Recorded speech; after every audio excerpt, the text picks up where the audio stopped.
Gustavo.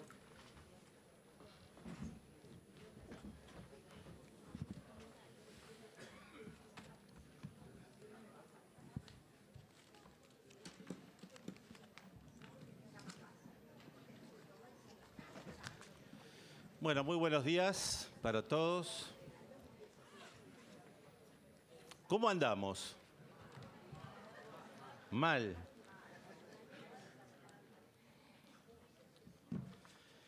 Bueno, gracias a todos por estar acá con nosotros una vez más. Hoy también tenemos, bueno, como viene hace muchos meses y muchos años, la verdad que esto no cambia, ¿no? La cantidad de temas que tenemos que ver es muy grande. Así que la bienvenida a todos ustedes y a toda la gente que cada vez más nos está siguiendo por streaming a lo largo y ancho del país, así que nuestro saludo también a toda la gente del interior.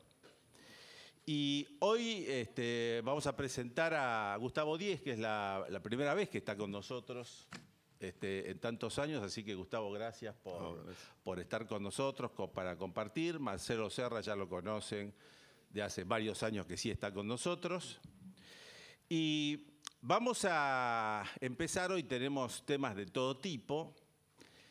Pero vamos a empezar, como habíamos dicho en la primera reunión de este ciclo, estamos de agrajeas, vamos avanzando con la reforma en distintos temas, así que vamos a empezar un poco con eso y vamos a empezar con tres temas que estaría vinculado a las modificaciones de impuesto a las ganancias en lo que hace a tema renta corporativa, lo que hace ajuste por inflación, lo básico que tenemos que conocer en esta materia, y después la novedad más inmediata, que es la reglamentación del revalúo impositivo. Sobre el revalúo ya hemos hablado en oportunidades anteriores de este ciclo, pero ahora la novedad tenemos es el revalúo, que también nos trae algunas cosas nuevas. Así que comenzamos con Gustavo.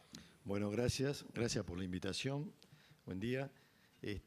Me tocó a mí renta corporativa y quiero contarles el artículo 69, cuál es la renta de la sociedad, de cómo tributa una sociedad de capital y cuál es la integración con sus accionistas, ¿sí? Hoy se modificó el artículo 69, la tasa pasa a ser del 30% para el ejercicio iniciado a partir del 1 de enero del 2018 y 2019. A partir del ejercicio iniciado a partir del 1 de enero de 2020, la tasa del artículo 69 pasa a ser el 25%. Y de ahí más continúa siendo el 25%. Perdón, Gustavo, una cosita para ubicarnos.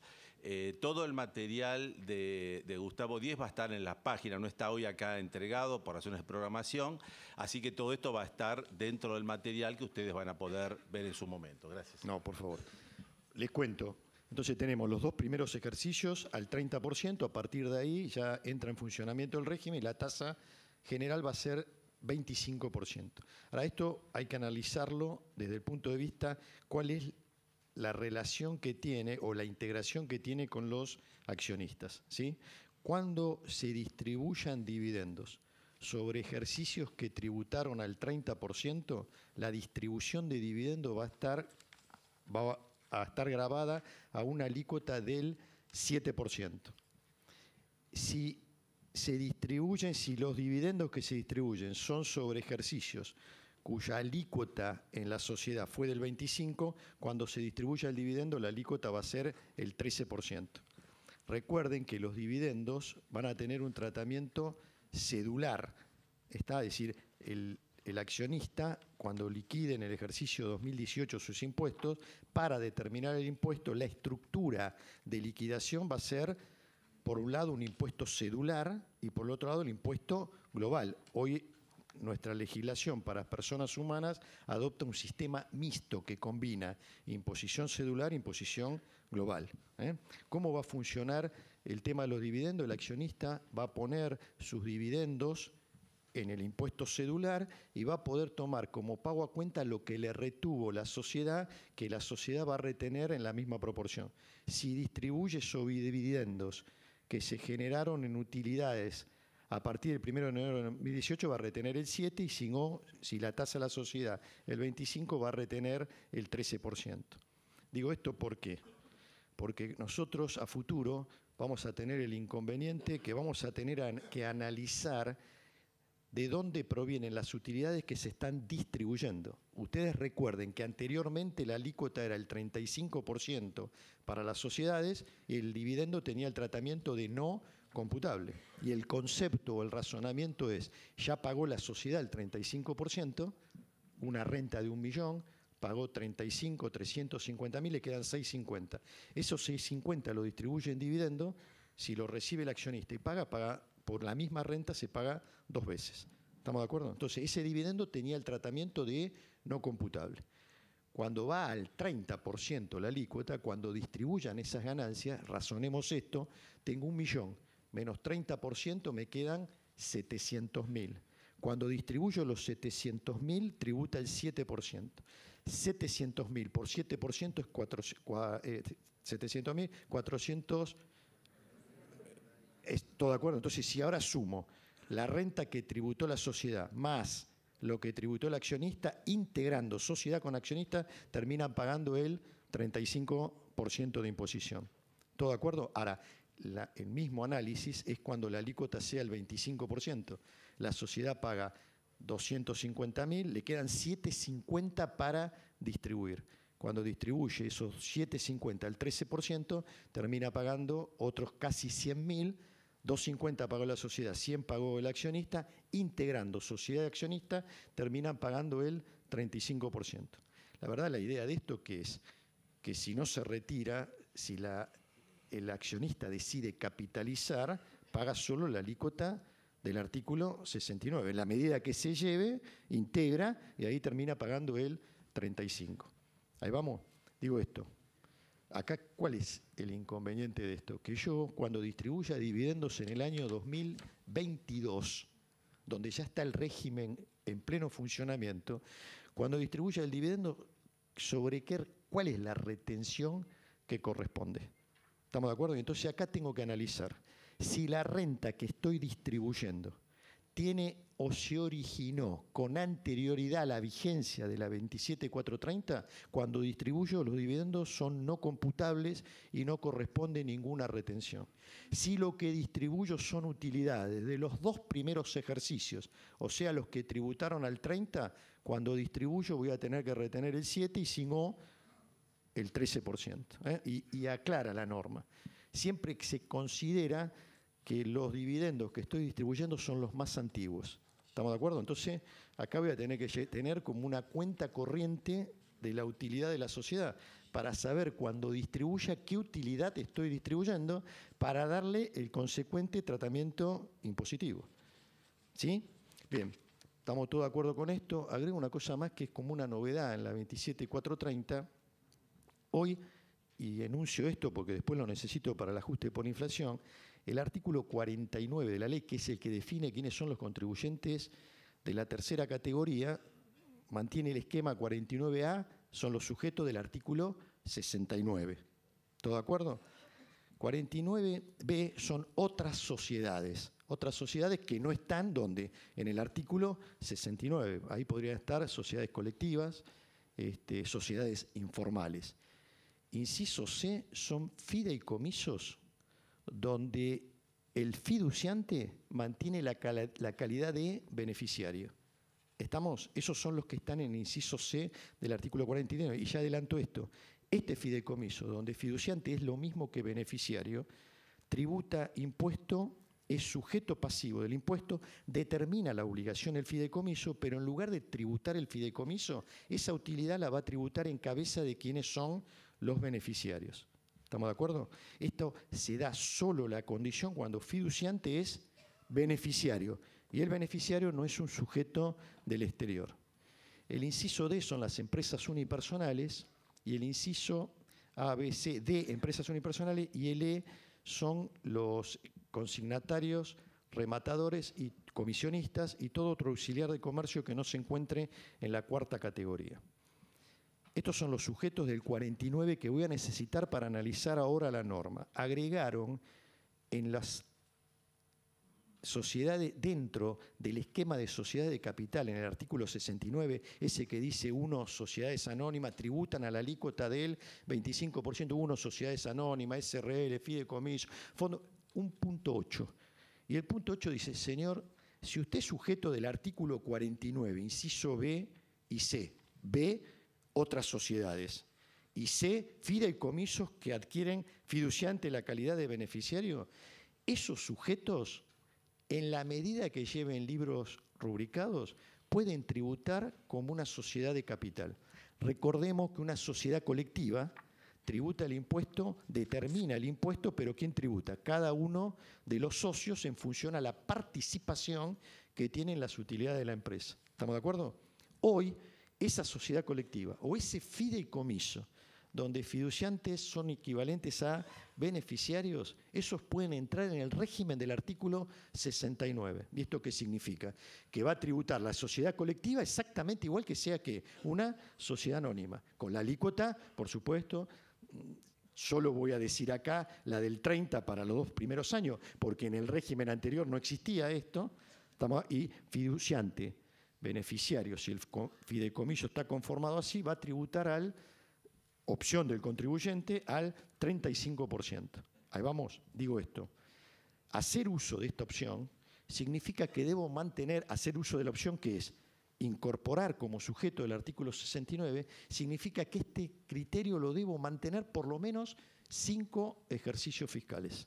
Ahí está, lo puedo mantener 6, 7, pero por lo menos 5 ejercicios fiscales. Y después podría volver a tributar conforme al artículo 49, B o C, o sea, distribuyendo la renta entre los asociados. Una cosa importante, que no es solo la tasa del impuesto lo que me cambia. Entrar en el régimen de sociedad de capital significa que además voy a tener que liquidar como una sociedad de capital y ahí se aplica el artículo 46.1. ¿Vieron esa presunción de disposición de dividendos? ¿Está? Entonces, no es solo cambiar la alícuota del impuesto, pues yo digo, ¿qué tendría que pensar ahí? Yo tuviera una sociedad colectiva, hoy distribuyo, que tiene mucha utilidad, estoy hablando. Aunque no distribuya utilidad real, la utilidad se considera distribuida, artículo 50, a los fines impositivos. Y si son personas físicas, los socios terminan pagando el 35%. Entra como una renta de tercera categoría en el esquema de liquidación. Cuando llego abajo pago el 35%. ¿Es así? Yo digo, bueno, dentro de 2 años a lo mejor me conviene hacer la opción, porque entre pagar el 35, si no retiro fondos, todo de acuerdo, entre pagar el 35 y pagar el 25 me ahorro 10 puntos de impuestos. Ahora, ¿qué dice la norma? Si entras en el régimen del artículo 69, se aplican todas las normas que se aplican para la liquidación del impuesto de los sujetos del artículo 69. Por lo tanto, algo que hoy va a cambiar mucho es el artículo 46.1, que es el de presunción de dividendos. Cuando una persona retira, eso lo habrán visto en su oportunidad. Además, se aplica, para estos sujetos, se va a aplicar las disposiciones del artículo 73, que es el de disposición de fondos o bienes a terceros. Y además, se aplica que si entro en el régimen del artículo 69, cuando distribuya utilidades voy a tener que practicar el 7 de retención o el 13, según en qué periodo o según de qué periodo esté distribuyendo las utilidades. ¿Estamos de acuerdo? Digo, ajuste por inflación. ¿Quiénes son los sujetos hoy a partir? Y me gustaría hacer una aclaración de entrada. El ajuste por inflación es un mecanismo, un procedimiento que está en el título 6º de la ley, que prevé cuantificar cuánto fue la ganancia o pérdida que tuvo un contribuyente por estar expuesto a la inflación. Este mecanismo está desde hace muchos años en nuestra legislación, después en el 85 se agregó el movimiento dinámico, pero el procedimiento sigue estando. El procedimiento son el artículo 94, 95, 96, 97, que además hay normas de evaluación dentro del capítulo de ajuste por inflación, que esas normas de evaluación las venimos aplicando todos estos años. Entonces, yo me parece que lo importante es entender que el ajuste por inflación es un procedimiento, para cuantificar cuánto gané o perdí por estar expuesto a la inflación. Y que esa ganancia o pérdida se agrega a la liquidación impositiva. Ahora, si los coeficientes son 1, y esto es lo mismo que yo dijera, si no hay inflación, ese procedimiento siempre me va a dar 0. Yo digo, si no hay inflación, ¿cuánto gané o perdí por estar expuesto a la inflación? 0. Hasta ahora, los coeficientes que se utilizan para determinar cuánto gané o perdí son los coeficientes que estaban en el artículo 89 de la ley. ¿Recuerdan? Y la ley 24073 decía que esos coeficientes a partir del año 92, abril del 92, eran 1. Por lo tanto, ficticiamente, de acuerdo a la norma impositiva, no había inflación. Si aplicaba el procedimiento de ajuste por inflación me daba 0. No obstante esto, sí se aplican las normas de evaluación del ajuste por inflación. ¿Sí? Por ejemplo, norma de evaluación, si yo compro moneda extranjera durante el ejercicio y al cierre la mantengo, la tengo que reevaluar a fecha de cierre. Y esa diferencia de cotización es para un contribuyente de tercera, para un contribuyente que aplica ajuste por inflación, esa ganancia es ganancia gravada del ejercicio. ¿Dónde está eso? En la norma del ajuste por inflación. Estamos, un interés de plazo fijo, hoy eliminaron la exención, pero hasta ahora, artículo 20H, interés de plazo fijo. Hay una exención que eximía hoy interés de caja de ahorro. Artículo 20, inciso H, está exento. Pero cuando voy a las normas del ajuste por inflación, me dice, señor, queda sin efecto la exención del artículo 20H. Eso estuvo siempre, y siempre estuvo en el capítulo de ajuste por inflación. Por lo tanto, lo que yo podría decir que hasta ahora el ajuste por inflación estuvo vigente, lo único que el procedimiento de cálculo me daba 0. Hoy, ¿qué cambia? Hoy, el artículo 95 dice cuál es el procedimiento para determinar cuánto gané o perdí. Los demás son normas de evaluación. En el 95 agregaron en el último párrafo, insisto con esto, es el procedimiento para cuantificar. Dice, señor, este procedimiento que precede se va a aplicar en la medida que usted haga esta evaluación. Y doy la norma general y después vamos a lo particular. Dice, usted ubíquese a fecha de cierre de ejercicio. Bien, y si en los últimos 36 meses la inflación o el coeficiente del IPIN y se incrementó en más de un 100%, señor, en ese ejercicio tiene que aplicar el ajuste por inflación. ¿Estamos de acuerdo? Y ahí se destraba la posibilidad de usar los coeficientes, pero solo en la medida que en los últimos 36 meses, o sea, los últimos 3 años, la inflación haya superado el 100%. Digo esto, para el primer ejercicio, pues esto tiene vigencia ¿cuándo? A partir del 1 de enero, ejercicios iniciados a partir del 1 de enero del 2018. Ahí vamos. Como el régimen, recién 3 años de la vigencia de esta ley lo vamos a tener 2018, 2019, 2020. En el 2020 vamos a mirar para atrás y vamos a tener 36 meses. No obstante, esto dice el segundo párrafo que contempla esta norma, dice, señor, si en el primer ejercicio de los 3, es decir, el primer ejercicio a partir del 1 de enero del 2018, superó 1/3 de la cifra precedente, o sea, 100%, 1/3 sería 33,33. Si en el 2018 la inflación, me paro al cierre, miro para atrás, digo, la inflación de este periodo fue más del 33,33, sí tengo que aplicar el ajuste por inflación. Cuando llega el segundo periodo, miro para atrás los últimos 24 meses. Si la inflación dice 2/3 de 100, o sea, 66,66. Si la inflación superó 66,66, señor, aplique ajuste por inflación. Y después ya estoy en el tercer año y ahí comparo con ¿qué? Con 100%. ¿Está? Cuando salió la norma parecía medio descabellado, dije, la pusieron a propósito, esto nunca se va a dar. Hoy no sé si 2018 nos va a aplicar ajuste, ojalá que no, Me sumo al colectivo que no lo apliquemos nunca, pues eso significa que estamos con una inflación por debajo de lo que se previó en la norma. ¿Todo de acuerdo? Entonces, procedimiento de ajuste por inflación queda en suspenso a determinar cuál fue la inflación del periodo. Ahora digo, no obstante esto, y esto es importante, el artículo 89, en el segundo párrafo dice, señor, se va a aplicar el coeficiente de actualización, que hoy lo que cambió el coeficiente de actualización. Recuerdan que antes era precio mayorista a nivel general y hoy es el IPIM.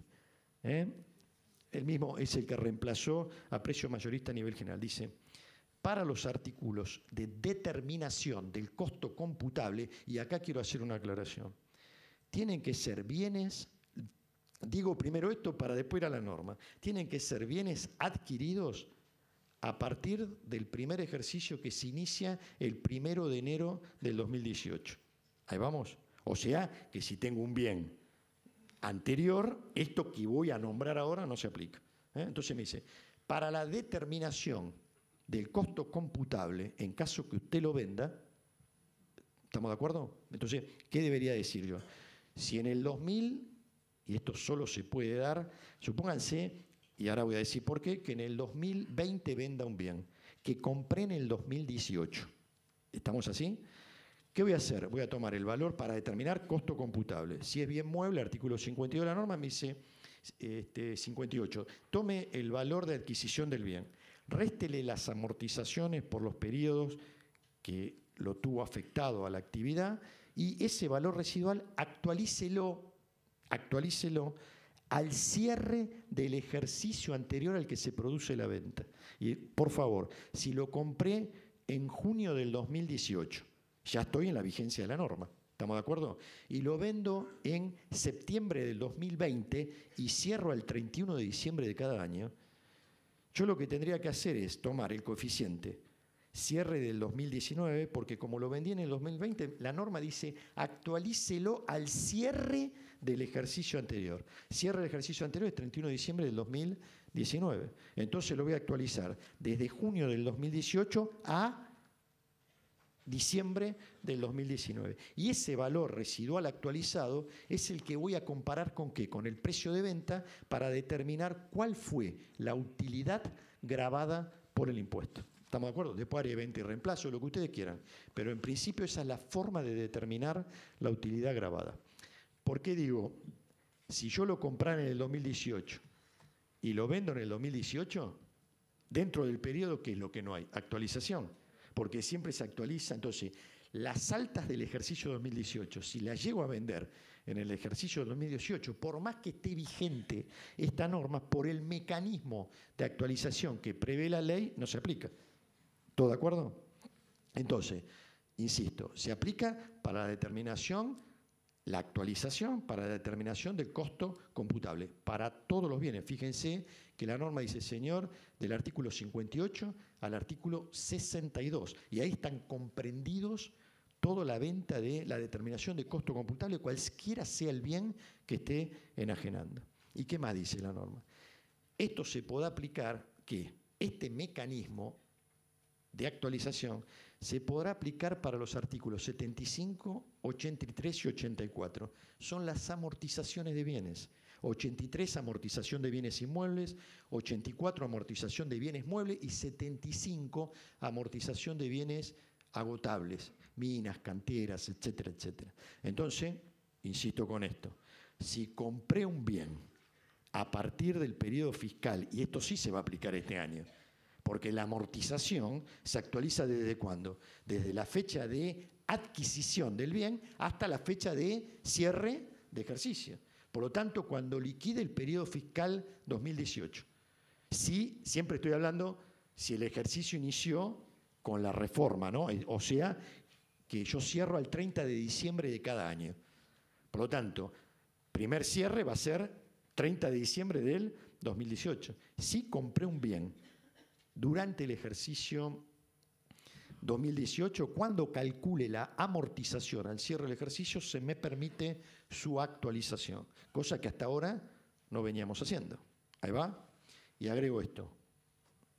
Estos coeficientes de actualización, además, se aplican para la determinación de rentas cedulares en cabeza de personas físicas.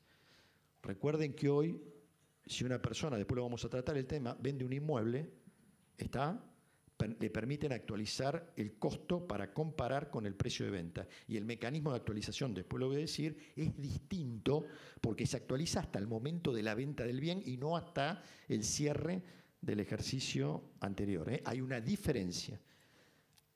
en el momento hasta cuál corresponde actualizar si el contribuyente que enajena el bien es una persona física o sucesión indivisa o si el que enajena el bien es una contribuyente de los que practican tercera categoría, de los que practican ajuste por inflación. Ahí vamos. Digo, y esto lo agrego, después ahora voy a entrar en el revalúo, pero para concluir este tema, digo, si un contribuyente entró en el revalúo impositivo y revaluó un bien, esos bienes, por más, y la condición para revaluar es que sea adquirido antes del 30 de diciembre del 2017, esos bienes se van a poder actualizar, su costo computable y su amortización. Entonces, los bienes que entraron al revalúo entran en el régimen de actualización del artículo 89 de la ley. Digo ahora, revalúo impositivo. ¿Estoy bien, no? ¿Sí? Yes. Revalúo impositivo. Bien, salió el decreto reglamentario, había algo que estaba en duda, dice, señor, si usted hizo un bien, construyó o tiene una mejora sin habilitar o tiene un bien mueble en curso de elaboración, ese bien, ¿se puede revaluar? Sí, ese bien se puede revaluar. Por supuesto, se puede revaluar por todas las mejoras o lo construido, ¿hasta qué momento? Hasta el 30 de diciembre, hasta la sanción o la vigencia de la ley del revalúo. ¿Sí? ¿Está claro lo que estoy diciendo? Sí, porque no estaba muy claro, a lo mejor me estoy metiendo en un tema. Uno puede revaluar un bien mueble amortizable, puede revaluar un inmueble. ¿Cómo si ese inmueble fue construido o tiene una mejora que todavía no terminé? ¿La puedo revaluar? Y la respuesta es sí, la puedo revaluar. ¿Y cómo se actualiza esa mejora? Desde fecha de cada una, vieron que hay que utilizar un factor que yo llamo factor de actualización y yo factor de revalúo. Ese factor de revalúo lo voy a tomar desde cada una de las fechas de construcción, debería decir por año, porque vieron que los factores de revalúo son anuales. Entonces, si yo hice una inversión o una mejora en el 2014, tendré que actualizar de 2014 al 31 de diciembre. Si la hice en el 2015, tendré que usar para cada uno el factor de revalúo que corresponda. Y me dice, señor, si no tienen claro cuál fue la fecha de incorporación de la mejora, tome el factor de corrección del momento de la habilitación de la mejora. Me da todas las alternativas para que los bienes que fueron construidos o las mejoras que están sin terminar, las pueda revaluar exactamente igual que cualquier otro bien. Por supuesto que la alícuota va a ser, si es mejora sobre un inmueble, va a ser la alícuota del 8%. Si es mejora o un bien mueble construido, la alícuota sobre eso va a ser un 10%. ¿Todo de acuerdo, no? Bien. Otra cosa que marca la ley dice, señor, la ley prevía 20 reemplazos y el decreto dice, si usted hace 20 reemplazos, todos estamos de acuerdo, vende un bien, la utilidad la afecto a la compra del nuevo bien. Dice, para hacer el revalúo usted tiene que tomar el neto, entre el valor de compra menos utilidad que usted afectó para determinar el costo impositivo del nuevo bien. Es el valor sobre el cual voy a amortizar. ¿Sí? Dice, bueno, ese bien de reemplazo se va a actualizar desde la fecha de incorporación, no desde cuando hago la opción, no, desde fecha de incorporación del bien al patrimonio. Por supuesto, después restaré las amortizaciones, pero habla la norma en cuanto al coeficiente de actualización. Digo, ustedes vieron que cuando uno practica el revalúo y vende el bien, en el primer año después del ejercicio de la opción, para determinar el costo computable, la norma dice, señor, solo puede computar como costo, no puede computar todo el revalúo, el 100%, sino que va a tener una quita en el valor del revalúo del 60% en el primer año. En el segundo año del 30%. ¿Estamos de acuerdo? Eso es si un bien lo revalué y lo vendo. Si yo cierro el 31 de diciembre del 2017, si ese bien revaluado lo vendo en el ejercicio 2018 o lo vendo en el ejercicio 2019. Da el concepto de enajenación. ¿Qué se entiende por venta de un bien? Dice, por venta de un bien, vaya al artículo 3 de la ley de ganancia.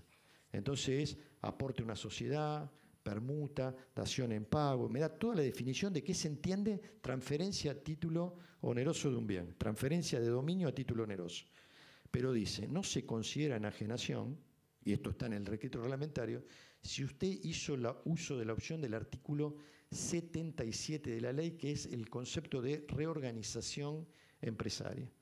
Si yo me reorganizo, si supónganse que hay una reorganización, que hay una fusión empresaria, esa transferencia de la antecesora a la continuadora de los bienes no se considera enajenación y mantiene el revalúo impositivo. ¿Está? Después hay un párrafo que dice, deberán comunicar las empresas reorganizadas sobre cuáles bienes han hecho uso de la opción del revalúo impositivo.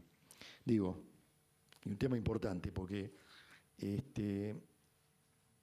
supónganse que decido hacer el revalúo impositivo. ¿Hasta cuánto? El tema es, ¿hasta cuándo tengo tiempo para informar? ¿Cuándo tengo que pagar?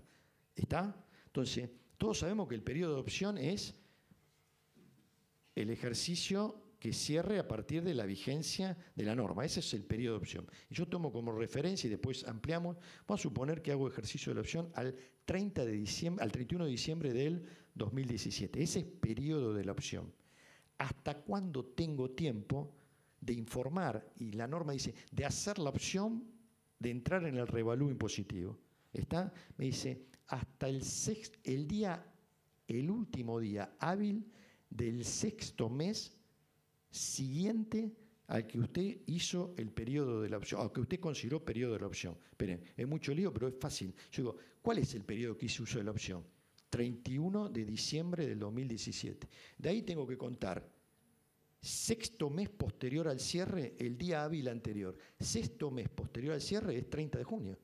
¿Estamos de acuerdo? Entonces, 30 de junio, si es hábil, que es hábil, ese sería para el que cerró al 31 de diciembre, ese es el momento de la opción. ¿Cómo hace la opción? Presentando la declaración jurada y haciendo el pago del revalúo. Que el pago va a poder ser con un pago a cuenta en ese momento y después en 4 cuotas iguales y consecutivas. Una opción. Si uno es micro, pequeña o mediana empresa, lo que cambia es la fecha las mismas, va a haber un pago a cuenta, pero en lugar de 4 cuotas iguales y consecutivas, le dan un beneficio de pagar en 9 cuotas iguales y consecutivas. Lo que tiene es un mayor periodo de financiación. ¿Estamos de acuerdo? Digo, como el decreto salió en abril y ya transcurrieron, fíjense que transcurrió el cierre de diciembre, el cierre de enero, el de febrero y el de marzo, para estos cierres que son anteriores al decreto, dice la norma, el Poder Ejecutivo podrá extender ese plazo de, llamémoslo, 6 meses, en 60 días más. O sea que si lo analizamos, una persona que cerró el 31 de diciembre del 2017, hace 2 minutos dije, vence el 30 de junio la posibilidad de hacer la opción, puede ser que el Ejecutivo lo cambie a junio, 60 días más sería julio, agosto. ¿Estamos de acuerdo? Esta posibilidad de la prórroga de 60 días es solo para los que consideran periodo de opción, ¿cuál? Diciembre, enero, febrero o marzo. El que cierra a partir de abril vence cuando el sexto mes, el día hábil, sexto mes anterior al cierre, si es 4, le sumo 6, son 10. El octubre, no sé si el 31 justo cae día hábil, pero si cayera día hábil, el 31 de octubre vence la posibilidad de hacer la opción. Y ahí no hay posibilidad de prórroga, porque no está reglamentado. ¿Estamos? Bien, creo que justo en el tiempo que no me podés decir nada. Muy bien, Gustavo, muchas gracias. Muchas gracias, Gustavo. El primer tema o el tema que tocó Gustavo respecto del ajuste por inflación queda complementado con charlas anteriores que tuvimos nosotros en este ciclo sobre el tema del ajuste por inflación, porque acá lo hemos dicho, después de varios años donde no se permitía hacer el ajuste por inflación, el efecto que provocaba en las empresas obviamente era que se determinara una ganancia no real, una ganancia nominal, una ganancia espuria, sobre la cual los contribuyentes tenían que pagar el impuesto. Y por eso los planteamientos judiciales, la posición de la Corte que una y otra vez hemos señalado. Pero me parece que es importante señalar acá los dos aspectos, las dos caras de la moneda del ajuste por inflación, que sería el stock o el flujo, porque por ahí pasa, creo que el gran tema, ¿no? Porque cuando hablamos del stock de bienes, son todos los bienes que teníamos, y este tema del stock en realidad quedaría corregido por el ajuste por inflación integral, el que mencionaba Gustavo, pero esto en la medida que se dé ese número del 100%, que dicho sea de paso, muchos se preguntan de dónde sale este número del 100%. Bueno, este número sale de las normas contables internacionales, de las NIF, a lo cual nosotros estamos adheridos, pero esto es obviamente desde el punto de vista contable. Pasa que ese número, ese parámetro, se toma ahora también a los efectos tributarios.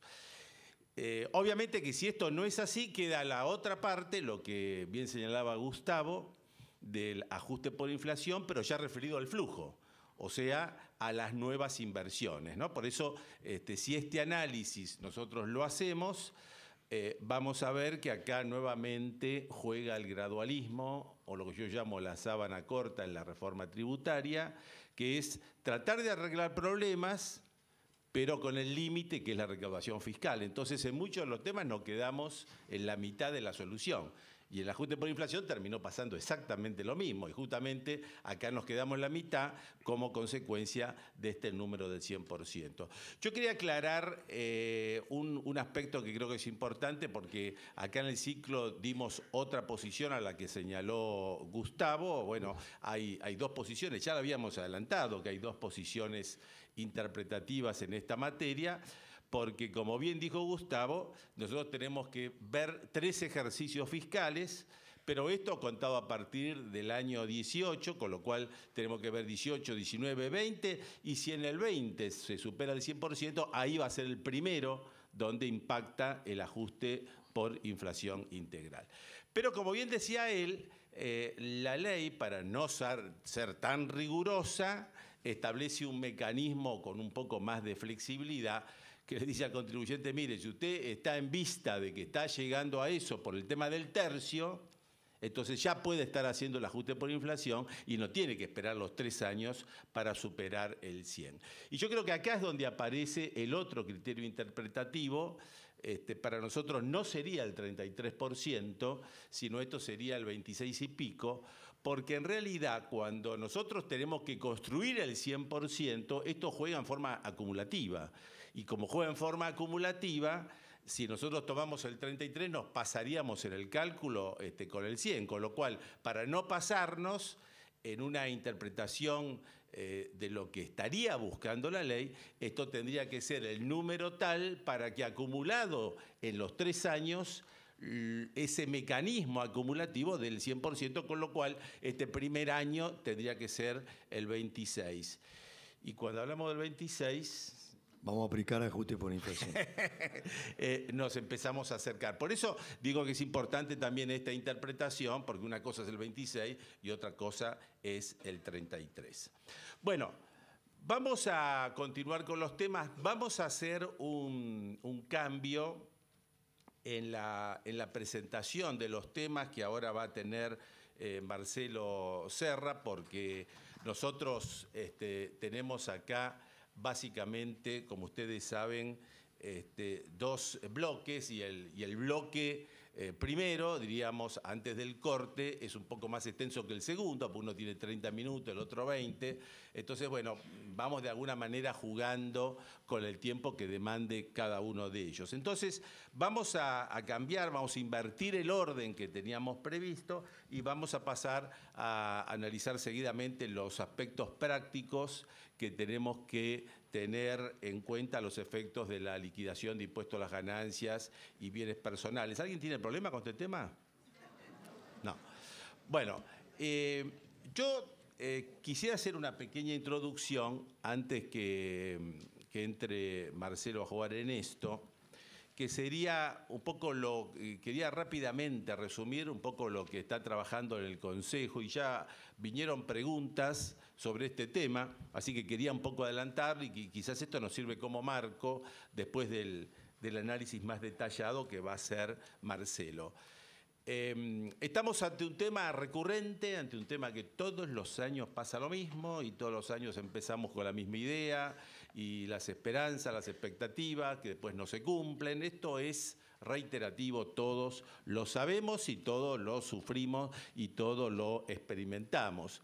Por esta razón, empezamos en el mes de enero a trabajar con la AFIP, a señalar la necesidad de tener los borradores beta para que en definitiva poder empezar a probar los distintos sistemas, cosa que se hizo, se empezó. Y obviamente esa prueba no se tuvo en los meses que nosotros pensábamos que teníamos que tener para poder tenerlo listo el vencimiento del mes de junio. Para que un vencimiento sea operativo en junio, en nuestra idea, tendríamos que tener todo 60 días antes para que el profesional tenga en esos 60 días la posibilidad de poder procesar toda la información. Nosotros partimos de la base que el profesional ya cuando comienza el año empieza a solicitar los datos a su cliente, los clientes están en ese momento de vacaciones, con lo cual nadie se acuerda de este tema, empiezan a prepararlo cuando vuelven de vacaciones, empiezan a prepararlo, a entregar los datos, cuando se entregan los datos el profesional dice sí, pero mira, acá me falta esto, acá me falta el otro, segundo pedido, viene el tercer pedido, bueno, toda esta historia la conocemos, por lo tanto, ese plazo de 60 días es un plazo mínimo que, de nuestro punto de vista, debería tener el profesional para poder hacer las determinaciones de impuestos. Esas pruebas nosotros las hemos recibido, las hemos probado. En su momento señalamos a la Administración Tributaria cuáles eran los temas que había que corregir, se corrigieron, pero después esto es un proceso, ¿no? No es que termina la prueba, tiene primera prueba, segunda prueba, queda esto, queda lo demás, se arregló esto, no se arregló. Es un proceso. Hasta que llega un poco el planteamiento que se hace en la web de la AFIP, lo cual en la última presentación, o en la anteúltima, mejor dicho, de la semana pasada, hicimos acá en el Consejo todo un seguimiento de todos los temas, de cómo funcionaba, y esto generó una presentación ante la AFIP, que ustedes la tienen en la página web de este Consejo, donde en esa presentación, en un anexo, nosotros volcamos en forma pormenorizada todos los problemas que teníamos de funcionamiento en estos sistemas, tanto para ganancias como para bienes personales. Y como consecuencia de eso solicitábamos primero que se arregle el problema, y una vez que se arregle el problema tenemos que estar trabajando ya con un vencimiento. Porque si se arreglaba automáticamente en ese momento, que obviamente no se arregló, igual teníamos que estar pidiendo prórroga porque estábamos en 30 días. Y entonces no se daban los 60 que nosotros consideramos mínimo para todo esto. Una parte de todo ese anexo de problemas fue arreglado con el nuevo sistema que hoy ya está disponible. Este nuevo sistema disponible, diríamos el de ayer, el que apareció ayer operativamente, vuelve a ser analizado por este Consejo y motiva una nueva presentación que vamos a hacerla hoy. Así que hoy se va a hacer una nueva presentación y en esa nueva presentación vamos a volver a formular en un anexo todos los inconvenientes que subsisten. Todos los inconvenientes que subsisten. Y entonces volvemos a insistir con las dos cosas, con que se arregle y con el tema del plazo. La respuesta hasta ahora de la Administración Tributaria es que 30 días es un plazo suficiente y por lo tanto no se tomó a bien la prórroga. Nosotros decimos, para que jueguen los 30 días tenemos que tener momento cero. Y el momento cero no lo tenemos porque todavía el sistema no está funcionando perfectamente bien. Todavía no está el cero. El día que se dé el momento cero, de ahí empezaría a jugar el plazo razonable y ahí empezaría la discusión. En este tema estamos trabajando. Con lo cual, a pesar de todo el esfuerzo, de todos los recursos, de todo el tiempo que hemos puesto a partir del mes de enero, la historia vuelve a repetirse, como dice el viejo tango, y estamos igual que todos los años. Y ustedes por eso están acá y nosotros estamos acá y bueno, y siempre estamos dando vueltas sobre este tema. Y ahora vamos a presentar nuevamente el tema justamente con la situación como hoy está planteada en la práctica. Marcelo. Bueno, muchas gracias Humberto, buenos días. Estaba haciendo memoria y el año pasado también había estado para esta fecha, para mayo, y el tema no eran los aplicativos, sino el impacto de las reformas impositivas de la reforma del año anterior, ¿no? Para el periodo fiscal 2016. Hoy el alcance de este bloque es más modesto, es simplemente ver cómo juega el tema del nuevo aplicativo y simplemente lo que queremos hacer es compartir experiencias de estos días de carga del mismo. Una primera reflexión es que tenemos que tener mucha paciencia. Una segunda reflexión es que tenemos que saber que el sistema no es estático, el sistema cambia, muta, mejora.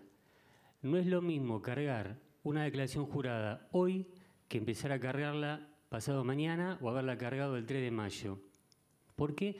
Porque como el sistema no es estático, no es por aplicativo, la AFIP, como es plataforma web, lo va mejorando directamente desde su sistema. Con lo cual, ciertas cosas que si empezabas a cargarla a partir del 3 de mayo te aparecen, si empezás a cargarla hoy no te aparecen. Ya vamos a decir cuáles son.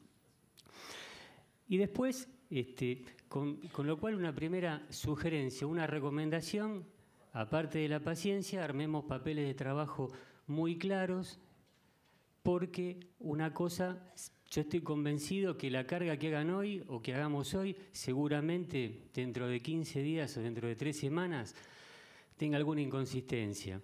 Con lo cual, una recomendación es carguemos todo la última semana, porque seguramente este sistema, esta plataforma, va a ir mutando o va a ir cambiando. Pero bueno, ya vamos a ver cuáles son los problemas, ¿no? Pero como tenemos que ver, siempre me gusta ver de dónde venimos, vamos a repasar dónde estábamos el año pasado. El año pasado, la resolución 4052 también, que salió a mediados del 2017, a mediados de mayo, justamente también por los vencimientos, establecía expresamente que para ganancias personas humanas seguía siendo obligatorio solamente el aplicativo y ahí se empezaba a vislumbrar para bienes personales solamente para aquellos sujetos que habían sincerado la obligatoriedad de utilizar la plataforma web y tenía la opción a los que no sinceraron de usar la plataforma web o hacerlo por el aplicativo de bienes personales. También se establecía en esa resolución que aquellos sujetos que eran buenos contribuyentes, buenos cumplidores, también tenían que presentar bienes personales. Pero continuamos con un poquito de historia. Eso era con relación a las determinaciones de declaraciones juradas. Si yo soy un empleado en relación de dependencia que tenía más de 500.000 pesos de sueldos brutos, tenía que presentar una declaración jurada informativa. Esa declaración jurada informativa de tratarse de impuesto a las ganancias también era por aplicativo SIAP y recordamos, tenía una opción desde el año 2012 de una plataforma web de régimen simplificado que se iba vigente para esa fecha. En el caso de bienes y deudas, bienes personales, el sistema preveía también, como en el caso anterior, como las declarativas. Las informativas podían ser por plataforma web o por aplicativo. En la medida que haya sincerado o no, tenía esa opción. Pero bueno, esto fue lo que pasó el año pasado y ahora vamos a ver qué pasa este año.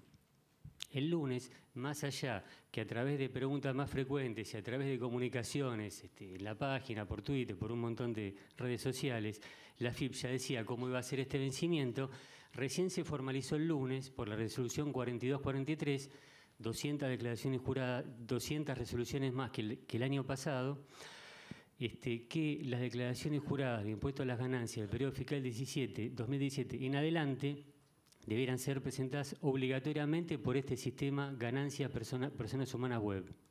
¿Sí? Eso ya está consolidado, no hay vuelta atrás y ya está legislado por la AFIP.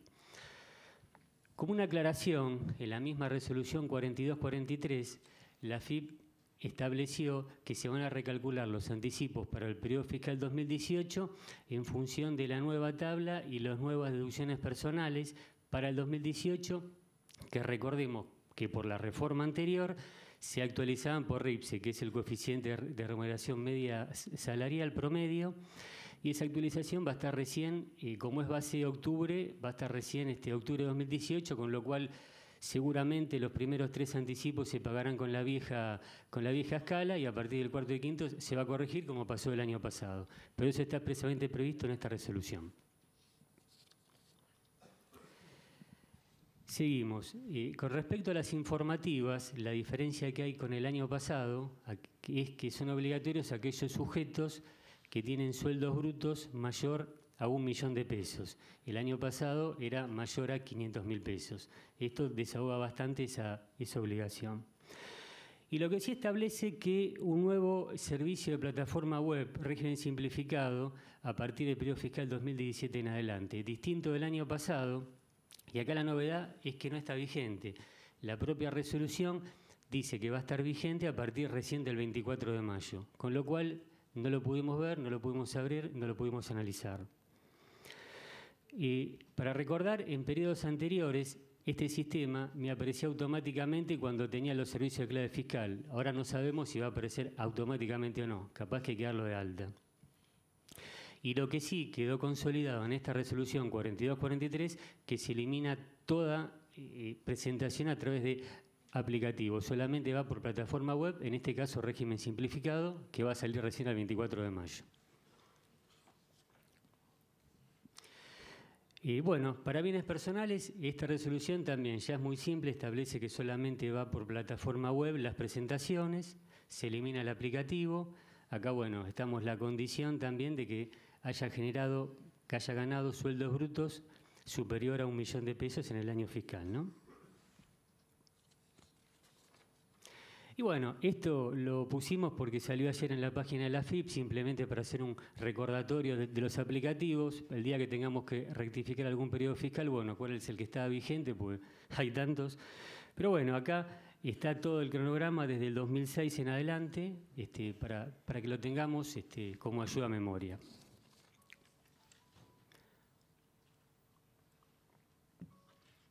Y acá empezamos con las observaciones, ¿no?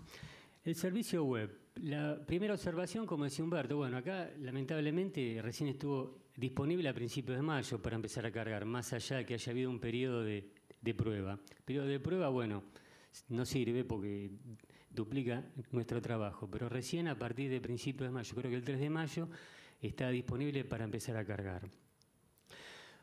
Un tema es que el servicio tenemos que darlo del alta, no es como bienes personales web, que ya automáticamente estaba dado de alta con clave fiscal. No, tenemos que dar de alta, si no le damos de alta, a través del servicio de administrador de relaciones de clave fiscal, no lo podemos utilizar. Con lo cual, primera diferencia con bienes personales web del año pasado, que tenemos que darle expresamente el alta. Una observación que recién, si uno quería presentar, recién a partir del sábado estaba la opción de poder presentar. Antes no se podía, sábado 12 de mayo recién. Con respecto, siguiendo con las declaraciones determinativas, bienes personales web, también desde el 12 de mayo, pero en este caso recién se encuentra disponible. Si ustedes entraban hasta el 11 de mayo en la plataforma bienes personales web, simplemente lo que te modificaba, lo que te informaba era la presentación de la declaración jurada del año pasado. No podías cargar nada. A partir del sábado 12 de mayo, te incorpora el periodo fiscal 2017 y recién a partir de ahí puedes empezar a cargar. ¿Sí? Ayer, si querías presentar, no está habilitado en este caso, a contrario del censo de ganancias, hacer la presentación, con lo cual acá también tenemos otra diferencia. Y con esta diferencia nos vamos dando cuenta que son dos plataformas completamente distintas que no juegan entre sí. Con lo cual es un lío, ya vamos a ver más adelante, porque duplica la carga que tenemos que hacer manualmente.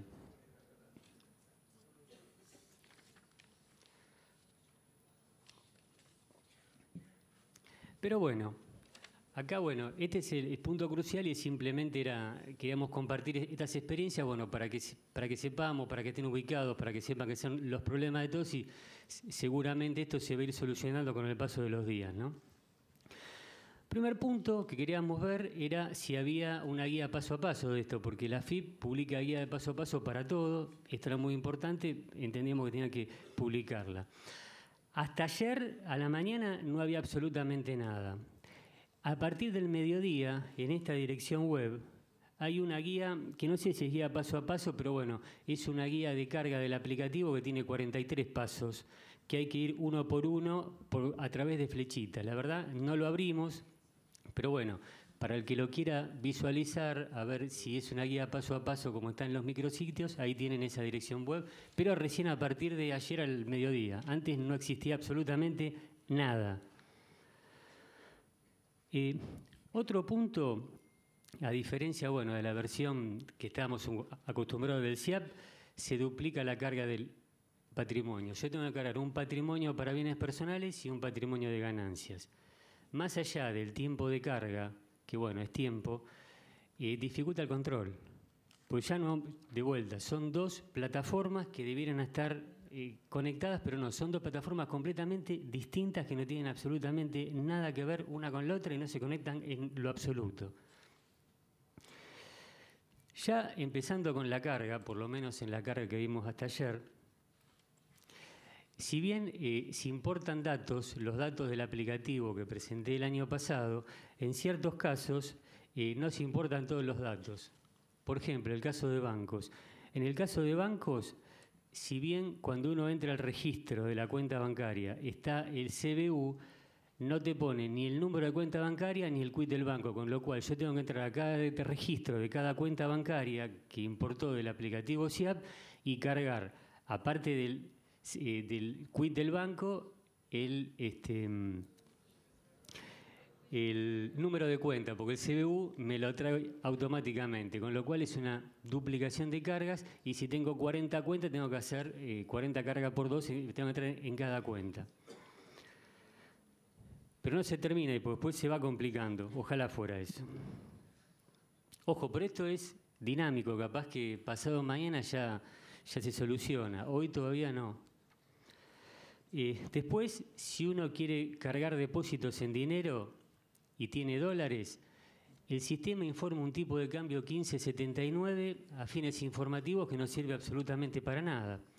Todos sabemos que el importe que tenemos que poner de moneda extranjera valuado para ganancias es el importe histórico. Pero bueno, pone ese tipo de cambio que la verdad confunde y no le encontramos sentido. Cuarta categoría. Yo empecé a cargar mi declaración jurada el mismo 3 de mayo, es decir, para empezar a cargar tuve que habilitar el servicio a través de clave fiscal y empecé a ver qué cosas me traía el servicio. Y una de las cosas que me traía el servicio era mis sueldos en relación de dependencia con el número de quit del empleador y con el nombre completo del empleador. La primera particularidad era que lo traía por lo devengado, no lo traía por lo percibido. Con lo cual, ahí uno tenía que hacer una suerte de conciliación y, digamos, las justificaciones seguramente que lo importó del sistema del ANSES, de declaraciones en línea, con lo cual, ese es un dato, tenemos que conciliarlo. Pero ¿qué pasa? Eso fue el 3 de mayo. Si uno empezaba a hacer la carga ayer, me contaba un amigo, que si está en relación de dependencia no le traía absolutamente nada, estaba todo en blanco. Entonces, ¿qué hice para probarlo? Eliminé el borrador y empecé a volver a cargar a partir de ayer y era así. Me eliminó el llamado de los sueldos por lo devengado. Con lo cual, por eso lo que queremos decir que esto es dinámico, cambia día a día. No es lo mismo cargarlo a principios de mayo que cargarlo hoy o capaz que cargarlo a principios de junio. Sí, por eso es la recomendación inicial. Tengamos papeles de trabajo en Excel armados de la forma más clara posible, no carguemos nada porque va a ser una pérdida de tiempo y esperemos, que este sistema se vaya perfeccionando, que la AFIP lo vaya mejorando y hagamos la carga el último día. Si no, vamos a perder tiempo.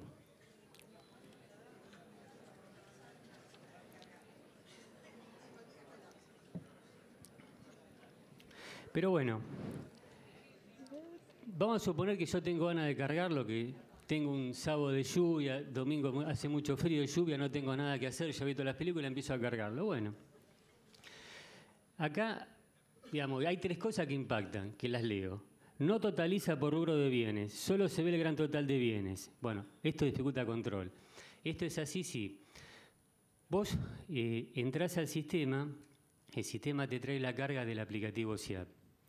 Con respecto de inmuebles, te trae solamente dónde está el inmueble.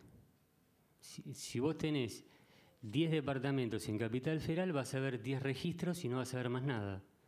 No vas a ver. Y cuando lo empezás a cargar, ese es el único rubro que vas a poder visualizar sin entrar al registro el valor del bien. Pero el tema es que no lo totaliza. No totaliza por rubro el total de bienes, como sí hace bienes personales.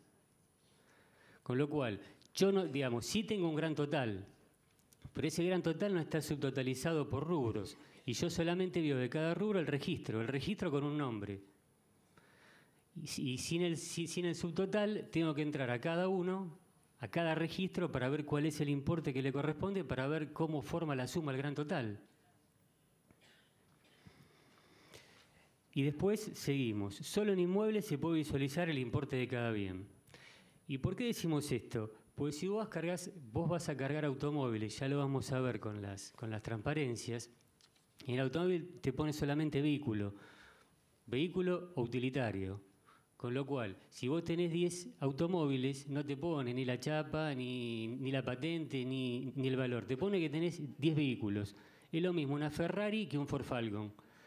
No te podés fijar, inducir si te falta alguno por el importe o por la patente. Hay que entrar registro por registro. Y como no está totalizado por rubro, es bastante complicado. En depósitos de dinero lo mismo. En depósitos de dinero te pone, por suerte, el nombre del banco y la leyenda depósitos en dinero. Pero como no está subtotalizado, el rubro depósitos de dinero no te pone si es caja de ahorro, cuenta corriente, plazo fijo. Con lo cual, si tenés un plazo fijo importante y 40 cajas de ahorro, tenés 41 registros. Y como no te pone el importe de cada registro, tenés que entrar a cada uno a ver si lo que cargaste está bien. Que fue lo que hicimos también para bienes personales, pero para bienes personales que tenemos que cargar uno, por lo menos te totaliza por rubro. Acá no. Con lo cual dificulta el control. Si uno quiere, uno va a tener solamente por rubro nada. Y sí un gran total. Ahora, ¿cómo formás ese gran total? Tenés que entrar a cada registro y si querés verlo tenés que imprimirlo. Entonces, por cada registro tenés 3 hojas. Una caja de ahorro son 3 hojas. Ahí pues tenés el CUI del banco, el CBU, el número de cuenta, el tipo de cambio. Con lo cual, la verdad que es complicado. Otro de los puntos, bueno, esto ya es más de detalle, ¿no? Si tenés un quebranto de fuente extranjera, si bien sabemos que es específico, no te lo traslada la justificación patrimonial. Pero bueno, supongamos que no tenemos eso. Y después acá insistimos, no existe una descripción de cada bien dentro del rubro que permite identificar con facilidad a cada uno de ellos. Inmuebles de vuelta, no dice si es casa o departamento, te dice si es capital o provincia de Buenos Aires o provincia, nada más. Si es cuentas bancarias, no dice nada, dice depósito de dinero, no dice si caja de ahorro, cuenta corriente, plazo fijo, y con el agregado lo dice, bueno, te lo muestro, yo no lo encontré. ¿Cuándo lo hiciste? ¿Hoy? Yo lo hice hoy y tenía los saldos al 16. Ah, bueno, bárbaro, entonces hoy cambió. El material que tengo de esa parte, vamos a hacer la charla entonces. Pero bueno, yo les muestro lo que tengo hasta ayer al mediodía. No, dale, bárbaro. Bueno, ahí está. Se va mejorando el sistema, con lo cual no carguemos nada hasta principio de junio. Está confirmado. Pero bueno, sigamos. Por lo menos hasta ayer, ¿no? No existe una vista previa a la presentación del formulario. No existe. No permite descargar ni visualizar papeles de trabajo. Ustedes saben que en bienes personales hay una opción, papeles de trabajo, donde si es inmueble tenés todos los datos, partida catastral, acá no hay nada. Bueno, detalle, no traen el quill del personal doméstico y después, esto lo resalto, no hay relación de vuelta entre ganancias personas humanas web y bienes personales personas web. Dificulta el control, es bastante complicado, digamos, antes con el SIAP, bueno, uno tenía la imagen de bienes personales con ganancia. Acá no, acá son dos cosas distintas. Si yo le hago hoy bienes personales y entre una semana empiezo a cargar ganancias, ya me olvidé de lo que cargué en bienes personales, no hay control. Con lo cual, la recomendación, no carguemos nada, papeles de trabajo concretos, precisos y esperar a ver si esto de alguna manera llega a buen puerto o se soluciona.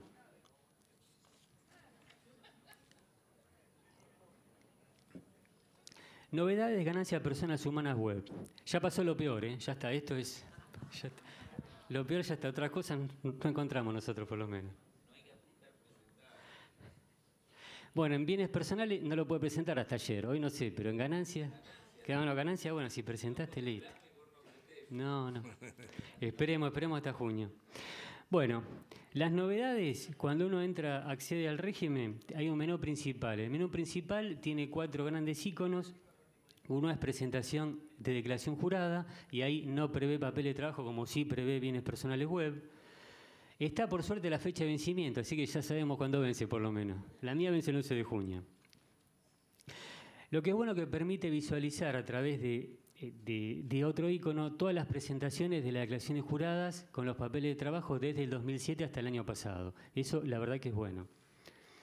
Y después que también, por suerte, tenemos el sistema de Nuestra Parte, el servicio Nuestra Parte. Y ahora, con el servicio de Nuestra Parte también tenemos algunas particularidades que queríamos comentar, ¿no? Ustedes saben que el servicio de Nuestra Parte, y bueno, tiene toda la información que figura acá, que son los bienes del sinceramiento, consulta de declaraciones juradas de ganancias. Lo que son bienes registrables, inmuebles, el servicio solamente informa las altas y las bajas, que la verdad que los informa bien. Y lo que son depósitos en el país va por el stock, lo que tengo a cierre, no el flujo. Pero bueno, son datos que tenemos que saber. Después algo nuevo que informa también los comprobantes electrónicos emitidos y recibidos, lo cual es importante, bueno, para saber qué conceptos gasté.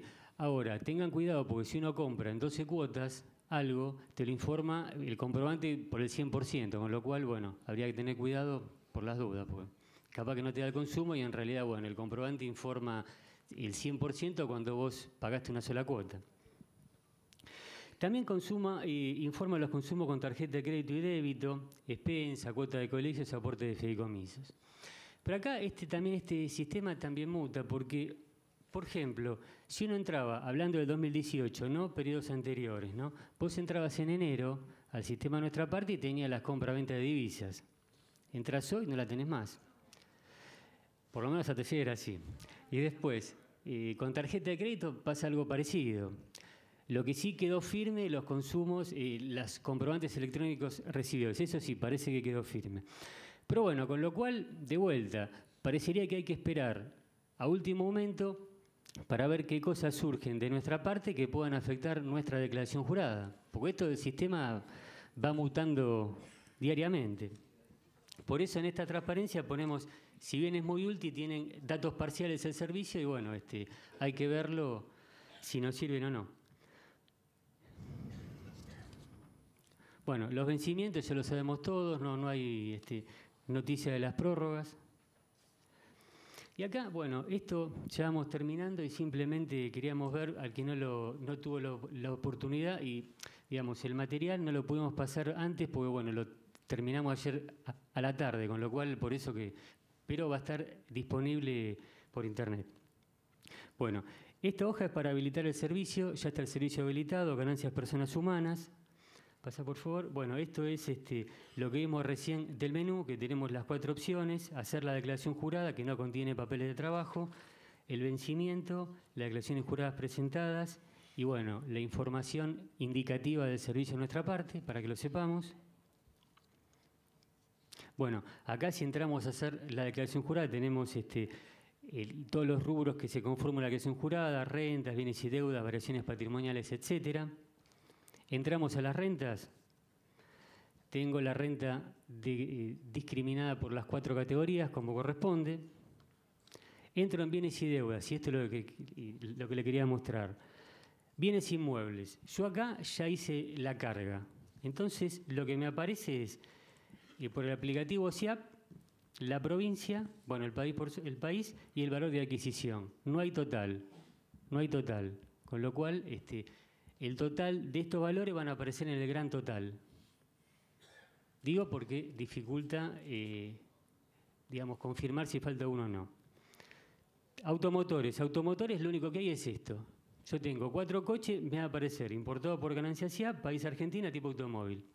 Nada más, no va a aparecer valor, chapa, patente, nada.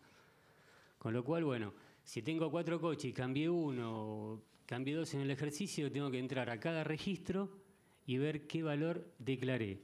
Y de vuelta, no hay subtotal por rubro, no hay. Tenemos esto nada más. Esto acá no. Acá, bueno, hasta ayer, según lo que decís vos, bueno, esto era depósitos en dinero, solamente te aparecía la entidad bancaria. Ahora, bueno, aparentemente, porque dice el colega, aparece el tipo de depósito, cosa que es muy positivo. Pero hasta ayer, al mediodía, no era así, era esto. Bueno, peor es si tengo créditos, porque créditos me aparece simplemente el país. Yo puedo tener un montón de créditos, pero no me aparece el concepto, no me aparece el quit, no me aparece el importe. Me va a aparecer el importe en el gran total, pero bueno, tengo que empezar a imprimir todos los papeles para chequear cuál me falta, o cómo se armó el gran total según este sistema. Bueno, este es el formulario, cómo quedan las variaciones patrimoniales que lo pasamos, y este es el nuevo 711, digamos, en forma indicativa, ¿no? Para que lo visualicen solamente. Y después, un minuto más, bienes personales web. Este sistema, por suerte, ya funcionaba el año pasado, con lo cual ya está habilitado. Acá, bueno, tenemos también la nueva declaración jurada para hacerla, las presentadas, y nos recuerda la fecha de vencimiento. Esto era lo nuevo, que empezó a regir a partir del sábado, que incorporó en el periodo fiscal 2017 para poder empezar a cargarlo. Antes no se podía. Y cuando accedemos al menú, y esto es lo importante, y la diferencia con ganancias, aparte de la registración de bienes personales, tenemos papeles de trabajo, que en el menú de ganancias no está. Yo supongo que el menú de papeles de trabajo se va a ir incorporando, se va a ir mejorando.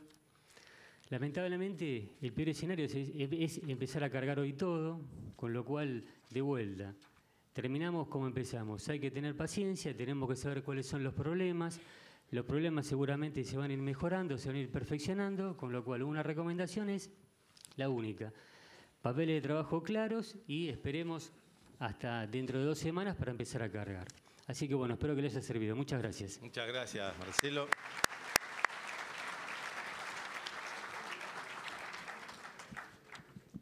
Muy bien, 2 últimos temas antes del corte para tomar un descanso. Y este primer tema lo vamos a comentar a raíz de algunos comentarios que a su vez nos hicieron algunos colegas que están encontrando algún problema respecto del tema impuesto a los ingresos brutos. Nos referimos a Ciudad de Buenos Aires, así que acá vamos a hacer un cambio total respecto del tema que hasta el momento veníamos manejando. Y este tema es específicamente para aquellos profesionales que han constituido las sociedades de hecho irregulares, las nuevas sociedades que antes eran las sociedades irregulares o de hecho ahora son las irregulares del título 4 de la Ley de Sociedades Comerciales.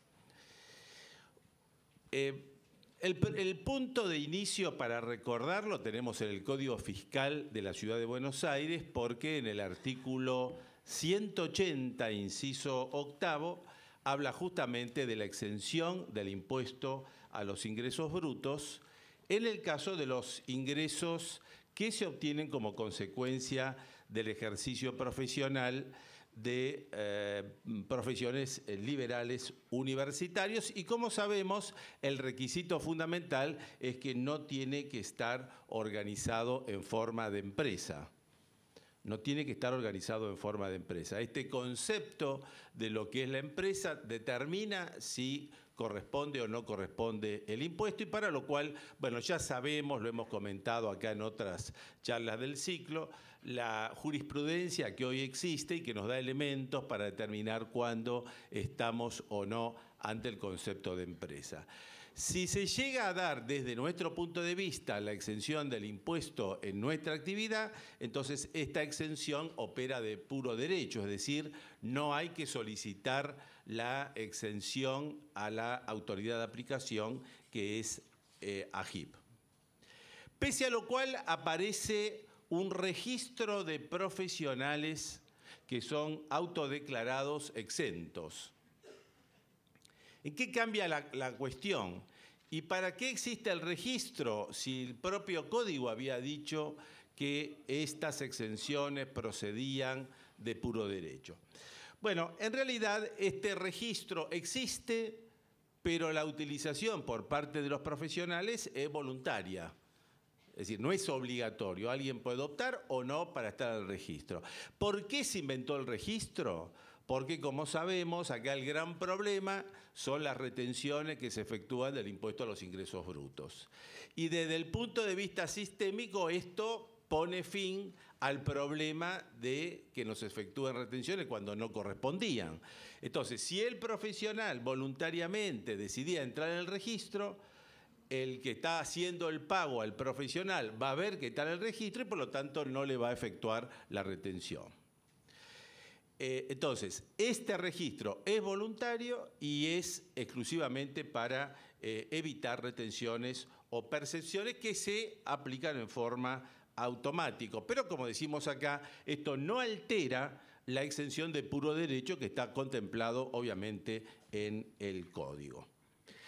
Y el propio código en el artículo 54 dice, bueno, ¿cómo se hace para exteriorizar la situación de exento para aquel que no entra en el registro? Porque si entra en el registro ya se tiene, pero como el registro es optativo, ¿qué pasa con los contribuyentes que deciden no entrar optativamente en el registro? Esta solución lo da el artículo 54 del Código y entonces dice que en estos casos hay que presentar una nota con carácter de declaración jurada justamente por no optarse y con esa nota entonces sirve a los efectos que no se retenga. Fíjense la cantidad de vuelta que hay que dar en todo este tema. Y acá hacemos una pausa. Aparece la reglamentación, una reglamentación ya no nueva, porque esta reglamentación viene del año 2003, es el decreto 2033, que en realidad esta reglamentación viene a dar determinado tipo de pautas que nos ayudan a nosotros a ver cómo juega la exención y cómo juega el tema de la actividad organizada en forma de empresa, más allá de lo que dijimos son los antecedentes jurisprudenciales que hoy contamos sobre esto. Hay una primera definición que sería el alcance de la exención. Esta exención es para profesiones liberales universitarias. Y entonces la reglamentación dice que no alcanza a las carreras terciarias, por más que la carrera terciaria fuera dictada por universidades oficialmente reconocidas, porque esto no sería universitario, entonces no entraría dentro del mecanismo previsto por la ley. Un segundo requisito que establece la reglamentación es la matriculación profesional. El profesional que quiere hacer valer esta exención tiene que estar matriculado en los colegios o consejos correspondientes, porque si no está matriculado tampoco tiene la exención, a pesar que no esté organizado en forma de empresa. Y después aparece, y acá empieza el problema al cual queríamos llegar, aparece dentro de lo que intenta, yo diría indirectamente, ser una definición del concepto de empresa, aparecen presunciones. Fíjense lo particular de esto. Una presunción legal que no sale de la ley, sale de la reglamentación. Esto es todo lo contrario a lo que es el principio de legalidad, al principio de reserva legal que todos conocemos en esta materia. Aparecen presunciones y como si esto fuera poco, más grave todavía, estas presunciones no admiten prueba en contrario. Estas presunciones no admiten prueba en contrario. Y de darse estas presunciones, aparece el concepto de empresa. O sea, si alguien interpreta que no está organizado en forma de empresa y está exento, pero a su vez cae en una presunción, no tiene forma de probar lo contrario, ni de argumentar lo contrario. Y entonces automáticamente, por vía reglamentaria, pasa a formar parte del hecho imponible, porque para la reglamentación y por el uso de presunciones no se lo considera justamente como no empresa. Entonces nos dicen, ¿cuáles son las presunciones? Bueno, el primer caso sería la organización y conjunción de medios de producción. Bueno, esto es lo que hace básicamente al concepto de empresa. Pero en segundo lugar, y este es el punto concreto donde queríamos llegar nosotros, es la sociedad profesional que está inscripta en el consejo o en el colegio. Y este es el problema. En nuestro consejo profesional hay registros individuales y hay registros de estudios. En los registros de estudios tenemos los registros que están constituidos como sociedades comerciales o los registros o los estudios que están registrados como sociedades irregulares de lo que es ahora el capítulo 4. Si nosotros tenemos a Juan Pérez y Esteban González, que son dos contadores, que deciden en plaza girar bajo el mismo estudio, que tienen una sola secretaria, no tienen ningún empleado porque trabajan en forma individual, y porque además la unión está destinada a compartir gastos, es más, no tienen ni clientes en común, salvo la denominación y la inscripción en el código, esto hace que por vía presuntiva, este estudio pase a estar grabado con el impuesto a los ingresos brutos. Esto es la barbaridad llevado al extremo, y justamente porque esta definición es una definición que viene, insisto con esto, por vía reglamentaria y como presunción no admite prueba en contrario. El nuevo Código Civil y Comercial suprime, como todos sabemos, las sociedades de hecho y las sociedades irregulares y aparece el nuevo tipo de sociedades que todos conocemos. Y entonces nosotros en este punto concluimos en un aspecto que hace a nuestra práctica profesional. Estos estudios que estamos hablando o son sociedades civiles o son sociedades de hecho y desde nuestro punto de vista, la mera adopción del tipo jurídico societario, que sería justamente estas sociedades que están en el título 4 de la nueva ley, del nuevo Código Civil y Comercial, este hecho no es suficiente para poder descartar la exención, porque en el fondo lo que tenemos que analizar, más allá de lo que haya dicho la reglamentación que merece el reparo de inconstitucionalidad, lo que tenemos que analizar es lo que dice la ley. Y la ley lo que dice es el concepto de empresa. Y el concepto de empresa justamente no se puede definir por una presunción reglamentaria que no admite prueba en contrario. Este comentario entonces lo hago por los profesionales que a diario se nos acercan para señalar esta situación.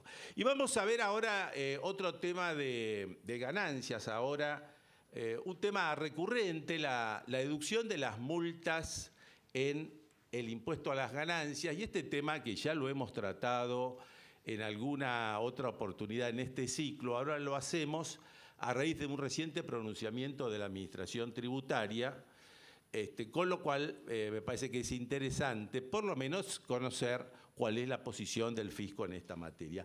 Cuando nosotros hablamos de la deducción de multas en el impuesto a las ganancias, de la multa que sea, para ver si son deducibles o no deducibles, tenemos que ir a los conceptos generales de la Ley de Impuesto a las Ganancias. Y el concepto general, como sabemos, está en el artículo 17 de ganancias, que nos dice la necesidad de que tenemos que estar restando los gastos necesarios para obtener, mantener y conservar, lo cual esto, bueno, tiene todo un alcance, posiciones doctrinarias, posiciones administrativas, posiciones judiciales, artículo que está complementado con el artículo 80 de la Ley de Impuesto a las Ganancias, que justamente avanza sobre estos conceptos que son deducibles. La doctrina tributaria siempre ha entendido que la norma del artículo 80 es complementaria a la del artículo 17 y se establece este principio que llamamos el principio de necesidad. Y este principio de necesidad es la vinculación que debe existir justamente para que en forma precisa, forzosa o inevitable se dé esta situación a los efectos que se configure el requisito. En definitiva, se trata de gastos que tienen que estar vinculados con la actividad gravada, porque si esto no es así, no jugaría el requisito establecido por la ley. Y si seguimos avanzando, nos vamos a encontrar con la reglamentación en el artículo 145, que avanza sobre esto, y que respecto de las multas, lo que establece que no serán deducibles las multas que se abonen como consecuencia de las sanciones derivadas de obligaciones fiscales. O sea que el concepto de la no deducción en concepto de multas está referida específicamente a esto, a lo que son obligaciones fiscales. Y las multas, que es la contrapartida del incumplimiento, de un incumplimiento fiscal, siempre se lo ha entendido en materia tributaria como los incumplimientos y por lo tanto las multas que operan en el campo contravencional, que puede ser formal o puede ser material. O sea, si tenemos una multa por una infracción formal, por no haber cumplido un requerimiento, una forma genérica o una presentación de declaración jurada, esta es una multa formal como consecuencia de un incumplimiento a un deber formal.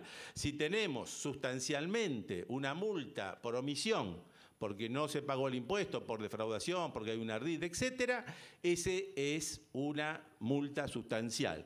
Ni una ni otra resultan deducibles y esto estaría dentro de la figura del artículo 45. Y entonces, si nosotros decimos, bueno, lo que está expresamente mencionado son las multas por obligaciones fiscales, la pregunta sería, ¿qué pasa con otras multas? Porque las multas fiscales ya están dicho que no se pueden deducir. Pero ¿qué pasa con otras multas? Y en la práctica de todos los días nos encontramos con un montón de multas, ¿no? Las multas, por ejemplo, de tránsito, que tenemos nosotros personalmente, que tienen las empresas, y en el caso concreto, que es lo que originó esta interpretación del fisco, es un supuesto de multas que aplica el Banco Central de la República Argentina. ¿Y qué pasa cuando el Banco Central aplica una norma? Yo diría que por la forma como se resuelve este pronunciamiento del fisco, esto también sería aplicable en los casos de la UIF, cuando la UIF aplica las multas por prevención de lavado, porque el sujeto obligado no procedió a cumplir determinado tipo de normas, y dado la similitud en la naturaleza jurídica que tiene la multa del Banco Central con la de prevención, digamos que estamos ante un caso ciertamente similar.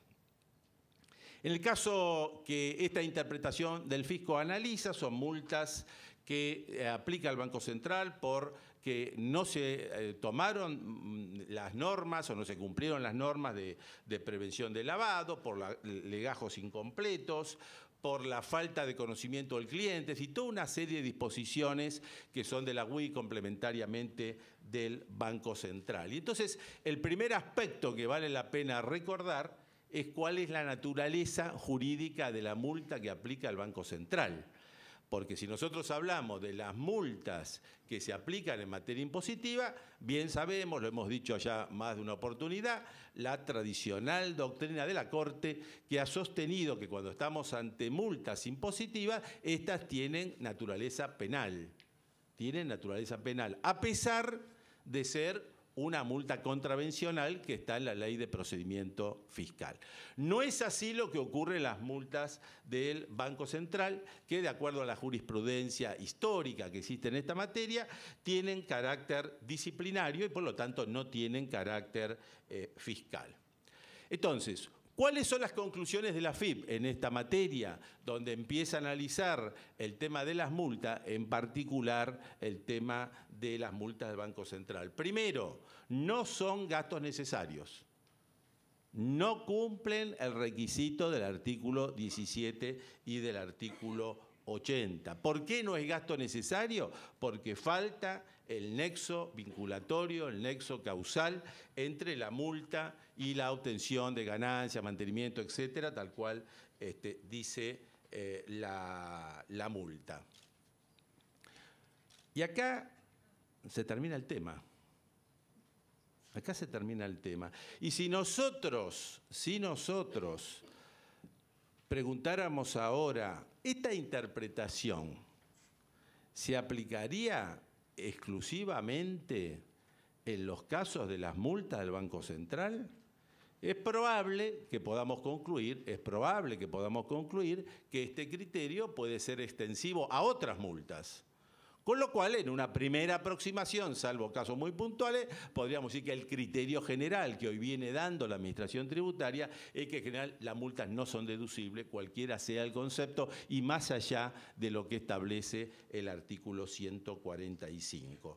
Dicho sea de paso, hay un antecedente jurisprudencial que ha dicho exactamente esto, el caso Goldstein Eduardo del Tribunal Fiscal de la Nación. Este es un fallo del año 2004 que justamente respecto de una multa del Banco Central ha dicho que esto no es deducible. La posición entonces, terminamos con este tema, es una segunda vuelta del tema porque en este caso concreto que se analiza, el Banco Central aplica la multa a la sociedad, que es un banco, pero también la aplica a los directores. Y por un acuerdo entre las partes, el banco lo que dispone es que se hace cargo de la multa que le corresponde a los directores. Y entonces termina pagando la multa, que no solo de la sociedad, sino también de los directores. Obviamente es un acuerdo entre partes. Y entonces lo que se plantea en este sentido es qué tratamiento tiene esto. El propio fisco llega a la interpretación que este acuerdo por el cual el banco le paga la multa al director es una liberalidad y como tal no es deducible por el artículo 88 y de ganancias, antecedentes de lo que son liberalidades en materia tributaria, acá lo estamos señalando, por ejemplo, el caso Cochería Paraná, donde justamente se analiza que es una liberalidad. Con esto se está reiterando el criterio que ya tenía la FIP a través de la circular 1 y 2 del año 2015, que había justamente establecido lo mismo. Y como para cerrar todo esto, última interpretación del fisco. Bueno, pero el director, en definitiva, quedó beneficiado con una liberalidad del banco, de su empleador, porque en definitiva le pagó la multa.